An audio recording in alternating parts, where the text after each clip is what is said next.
और कैसे हैं सब लोग? कल हमने पढ़ रहे थे माइक्रो ऑर्गेनिज्म के बारे में, है ना? तो बैक्टीरिया और लगता है एल्गी, बैक्टीरिया और एल्गी, इन दोनों का डिफरेंशिएट हम लोग समझ गए थे। आज हम लोग प्रोटोजोआ, फंगी, वायरस क्लियर कर देंगे। उसके बाद थोड़ा सा पढ़ लेंगे एक्स्ट्रा में यूजफुल माइक्रो ऑर्गेनिज्म, है ना? तो चलो चैप्टर को शुरू करते हैं बिना कुछ देरी के। समझते हैं protozoa. They are unicellular microscope organism. They are aquatic and can exist in colony. They are heterotrophs. Example Paramecium amoeba. समझ में आया? आ गया ना? सीबीएसई में हो लेकिन इंग्लिश में दिक्कत होता है थोड़ा। चलो हिंदी अब समझो। They are unicellular माने वे यूनिसेलुलर होते हैं। यूनिसेलुलर माइक्रो ऑर्गेनिज्म होते हैं, माने एक सेल का ऑर्गेनिज्म होता है ना? उसमें एक से ज्यादा सेल नहीं रहता, एक के सेल में सब। They are aquatic and can exist in colony. ये एक्वेटिक होता है। एक्वेटिक माने पानी में रहने वाला। एक्वेटिक माने, है ना, ये केवल पानी में तुमको मिलेगा। और ये कॉलोनीज में रहना पसंद करते हैं। अकेले नहीं रहेगा, अकेले नहीं रहेगा, अपन समाज के साथ रहता है, अकेले में नहीं रहता है। They are heterotrophs. ये कैसे जीव होते हैं? हेट्रोट्रॉप होते हैं। माने हेट्रोट्रॉप कहने का मतलब ये अपने खाने के लिए, मतलब अपना खाना खुद से नहीं बना सकता है ना? ये खाना दूसरों पे निर्भर रहता है। जैसे हम लोग है ना हेट्रोट्रॉप। ऑटोट्रॉप प्लांट होता है, अपना खाना खुद बना लेता है। हम लोग अपने खाने के लिए किसी दूसरे पे निर्भर रहते हैं, है ना? वैसे ये हेट्रोट्रॉप है। ये अपने खाने के लिए किसी दूसरे पे निर्भर रहता है। एग्जाम्पल पैरामीशियम, अमीबा, ये सब एग्जाम्पल है। समझ में आया? समझ में आया ना जी? अब है fungi. They are thread like non green organism. ये रस्सी लेखा रहता है, रस्सी नियत रहता है ऑर्गेनिज्म। रस्सी नियत ऐसे देखो, ऐसे रहेगा सड़ा के ऐसे, तो इतनी रस्सी नियत लगता है ना? कैसा रहता है? रस्सी नियत लगता है। मैंने माइक्रोस्कोप से देखो तो रस्सी नियत दिखाई देगा, ठीक ना? और ये नॉन ग्रीन होता है, माने हरियर नहीं रहता है, प्लांट ही में आता है लेकिन नॉन ग्रीन रहता है। इसमें हरियर, ये हरियर नहीं रहता है, इसमें क्लोरोफिल रहवे नहीं करता, इसलिए हरियर नहीं दिखता है। दे कैन बी यूनिसेलुलर और मल्टी सेलुलर। ये एक सेल का भी हो सकता है और बहुत सारा सेल का भी हो सकता है। कोई कोई फंगी एक के सेल का रहता है और कोई कोई फंगी में बहुत सारा सेल प्रेजेंट होता है। समझ रहे हो? They are found in moist and warm places. ये कहां पे पाया जाता है? गरम, नरम और थोड़ा सा भींगा भींगा चिपचिपा तरीके का चीज में पाया जाता है ना? थोड़ा चिपचिपा चीज कहीं भी रहेगा, चिपचिपा वातावरण इसको चाहिए और थोड़ा सा गर्मी इसको चाहिए। वहीं पे ही जन्म भी ले लेता है, वहीं पे ही रहना पसंद भी करता है। They follow parasitic saprophytic mode of nutrition. ये अपने खाना के लिए दो तरीके का मोड ऑफ न्यूट्रिशन फॉलो करता है। पहला पैरासाइटिक, माने अपना खाना दूसरे का खाना छीन के खाएगा, है ना? कैसे मतलब होता नहीं है कि कोनो पे भूत चढ़ जाता है तो खाए पिए लगता है, सब लगता है। तो ऐसे सुने हैं हम, भूत वूत हम तांत्रिक नहीं है कि जान रहे हैं, ऐसा सुने हैं कि भूत चढ़ जाता है तो खाने पीने लगता है, उसका खाना छीन। वैसे ही पैरासाइटिक है ना? कोई दूसरे जीव पे जन्म ले लेगा, उसका न्यूट्रिशन, उसका खाना खुद खाएगा।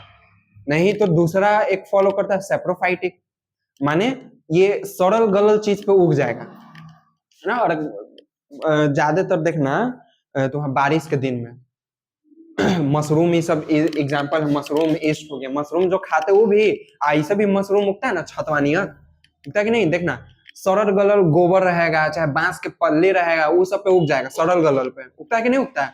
तो वहां पे उग के उस खाने के लिए उगता है। क्या चीज के लिए उगता है? खाने के लिए। डेड डिकेइंग मैटर से उसको न्यूट्रिशन मिलता है तो उग जाएगा। एग्जांपल में तुम्हारा है मशरूम ईस्ट। समझ में आ गया होगा? समझ में आ गया होगा? चलो तो नोट्स उतारो।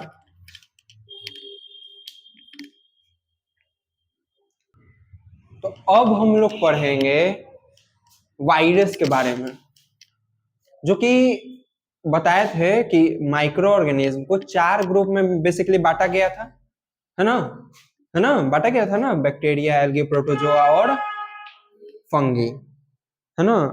पर एक और था जो है माइक्रो ऑर्गेनिज्म ही, वायरस, पर इसको उन चारों ग्रुप से अलग रखा गया है। अलग क्यों रखा गया है समझना बड़ा ध्यान से, वायरस बहुत ही एक स्पेशल चीज है। Virus are smaller than bacteria, virus bacteria से भी छोटा होता है, समझ रहे हो ना, वायरस बैक्टीरिया से भी छोटा होता है। दे कैन नॉट ग्रो और reproduce outside a living cell.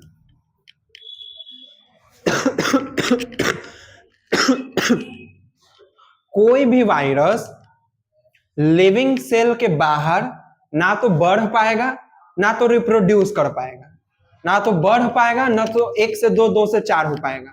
उसको बढ़ने और रिप्रोडक्शन के लिए एक लिविंग सेल का होना जरूरी है। और लिविंग सेल कहां से मिलेगा? लिविंग ऑर्गेनिज्म से। मरल आदमी से मिले भी नहीं करेगा, चाहे मरल ऑर्गेनिज्म से। A virus invades living cell of another organism called host and uses its cellular machinery to keep itself alive and to replicate itself. It is considered to be on the borderline of living and non-living things. समझना ध्यान से। देखो virus में ये चीज है कि जैसे वायरस एक लिविंग बॉडी पकड़ता है, चाहे वो इंसान का हो, चाहे वो प्लांट का हो, चाहे वो एनिमल का हो, कोई भी लिविंग ऑर्गेनिज्म होना चाहिए, उसका बॉडी पकड़ता है।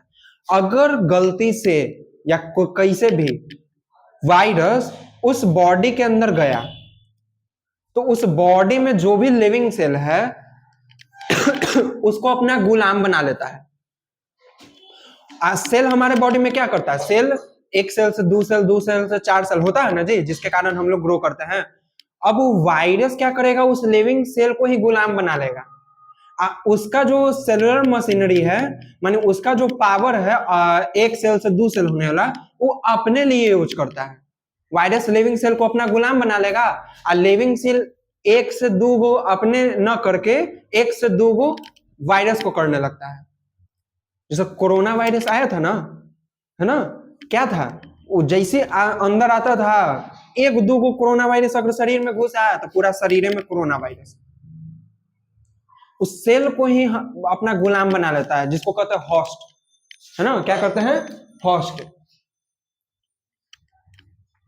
सेल को एकदम क्या कर, एकदम अपना गुलाम बना लेगा और अपने ही फिर बढ़ने लगेगा। और मजे की बात यह है कि ना तो ये लिविंग में आता है ना तो ये नॉन लिविंग में आता है।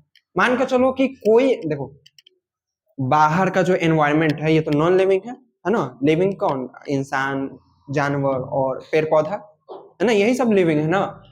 लिविंग के बाहर ये मरल रहेगा, ये इनएक्टिव रहेगा, कोई जाने नहीं है। जैसे इसको लिविंग मिलेगा जिंदा हो जाएगा, फिर उस लिविंग से अगर निकाला जाए तो मर जाएगा। तो ना तो ये जिंदे है ना तो ये मरले है कि नहीं।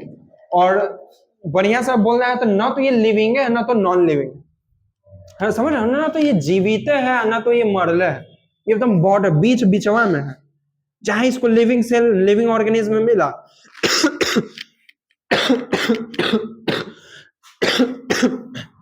तो ये जिंदा हो जाएगा, एक्टिव हो जाएगा।